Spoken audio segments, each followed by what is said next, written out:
ان کو اندازہ نہیں کہ فیٹف کتنا خطرناک ہے،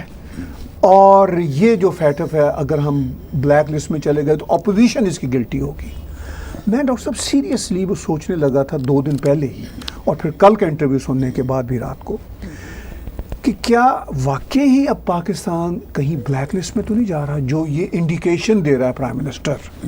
یعنی لوگوں کو مینٹلی پریپیئر کر رہا ہے کہ اپوزیشن کی وجہ سے ہم فیٹر میں چلے جائیں گے، مطلب تیسرا کنٹری ہم بنیں گے۔ مجھے یہ پیغام مل رہا تھا ان کے انٹرویو سے بھی اور ان کے ٹویٹ سے بھی، جی، اور اس میں ڈاکٹر صاحب جو ڈیپتھ والی بات یہ ہے کہ کیا پھر پاکستان کو جو بچانے والے کنٹری ہوتے تھے، جو سب سے بڑا امریکہ ہی رہا ہے، پاکستان فیٹف میں کی بلیک لسٹ میں کبھی بھی آ سکتا تھا، گرے لسٹ میں تو آتا جاتا رہا نا۔ عمران خان نے اس انٹرویو میں دعویٰ کیا کہ ہم نے انہیریٹڈ کیا ہے۔ اچھا، یہ انہیریٹڈ جو کیا ہے یہ پولیٹیکل پارٹیز کا نہیں ہے، یہ تو اسٹیبلشمنٹ کا میس ہے، یہ تو پاکستان کی آرمی اور انٹیلیجنس ایجنسیوں کا میس ہے، اور اسی اسٹیبلشمنٹ کے سب سے عمدہ پپٹ تو عمران خان ہے، ان سے بڑے پپٹ تو پہلے بھی نہیں رہے کوئی۔ تو یہ کیسے کہہ سکتے ہیں کہ یہ میس دوسری پولیٹیکل پارٹیز کا ہے؟ یہ میس تو اس اسٹیبلشمنٹ کا ہے جس کے یہ خود سلیکٹڈ پرائم منسٹر ہے۔ تو یہ تو کہتے ہوئے ان کو شرم کرنی چاہیے، اگر اس کی کوئی ذمہ داری آئے گی، اگر بلیک لسٹ میں جاتے ہیں، کسی پولیٹیکل پارٹی پہ نہیں آتی، ایون عمران خان کی گورنمنٹ پہ بھی نہیں آتی، وہ اسٹیبلشمنٹ پر جاتی ہے۔ تو اس بات کی ہمت نہیں ہے، اس سچ اور انصاف کی بات کرنے کی اس پپٹ پرائم منسٹر میں ہمت ہی نہیں ہے۔ میں طاہر صاحب وہ لسٹ دیکھ رہا تھا 39 کنٹریز کی جو ممبر ہیں، اس میں سے مجھے صرف 3 ہی ایسے کنٹری نظر آئے، 2 ہی بلکہ، ٹرکی اینڈ چائنا، جو ان کے ساتھ ہمیشہ کھڑے ہوتے ہیں۔ اس میں عرب کنٹریز بھی ہیں اور یورپ کی کنٹریز بھی ہیں، لیکن مجھے کوئی ایسا نظر نہیں آیا جو ان کے ساتھ کھڑا ہوگا۔ اور مجھے یہ بھی لگتا ہے کہ شاید وہ اس کو بلیک لسٹ میں نہ ڈالیں، لیکن پھر بھی جو گرے لسٹ ہے اس میں سے باہر نہ نکالیں، کوئی ایسا انداز سا ہو رہا ہے، کیونکہ دکھاوے کے لیے، اب یہ تو مانو گے نا، دنیا میں ایک دکھاوا بھی بہت بڑی بات ہوتی ہے۔ دکھاوے کے لیے انہوں نے جو پچھلے 2 ویکس میں سٹیپس لیے ہیں، ہاں جی، اور یہ جو قانون بھی پیش کیے، چاہے اس کے اوپر ایکشن کسی نے نہیں لینا، کسی جو لیڈر، جو یہ وہاں پر بہت بڑے ٹیرورسٹ لیڈرز بیٹھے ہوئے ہیں، ان کو جیلوں میں اپنے گھروں سے زیادہ سویدھائیں ہیں، they are dealt much more better than at their own places. تو جب یہ سب کچھ ہے تو وہ جو دکھاوا ہوتا ہے، ہاں جی، کئی بار آپ جانتے ہیں کہ ریئل اسٹیٹ والے جو ہوتے ہیں، ہاں جی، دنیا میں سب جگہ، not only in Canada, through out the world, وہ مکان کو خوب سجا سجو کے بیچ دیتے ہیں، اور بعد میں پتہ لگتا ہے 2 سال کے بعد مکان نیچے گر جاتا ہے۔ تو ایسے ہی میں سمجھتا ہوں کہ یہ کچھ، آپ کو ایسا نہیں لگتا، ہمارے نا پنجابی میں کہتا ہے لپا چوپ، جی بالکل ٹھیک، بالکل ٹھیک، وہ ڈاکٹر صاحب دیکھیں، بات بڑی سادہ ہے کہ